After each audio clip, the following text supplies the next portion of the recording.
अभी पवन सिंह जी का गाना आया नहीं, उससे पहले ही उनकी साली ने बवाल मचा दिया। आपने वीडियो की छोटी सी क्लिप देखी है।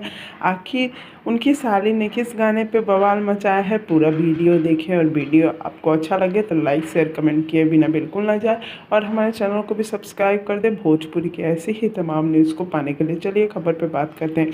आप सभी को बता दूं कि पवन सिंह की जो साली है, जिनका नाम वैसु है, ये अभी से नहीं, टिकटॉक जब था तब से ही पवन सिंह जी के गाने पे लगातार वीडियो बनाती है, और लोगों को वे वीडियो काफ़ी पसंद भी आते थे। कहीं ना कहीं ये हमारे लिए भी बहुत खुशी की बात है। इस साल 2022 में अभी तक पवन सिंह जी का एक भी गाना नहीं आया है होली का। और इसी बीच ज्योति सिंह की बहन जूही सिंह की लगातार वीडियो वायरल हो रही है, जो लोगों को काफ़ी पसंद आ रही है। तो ये कह सकते हैं कि फैंस के साथ साथ उनके परिवार वाले भी पवन सिंह जी के गाने को वायरल करने में उनका साथ दे रहे हैं। वीडियो कैसा लगा?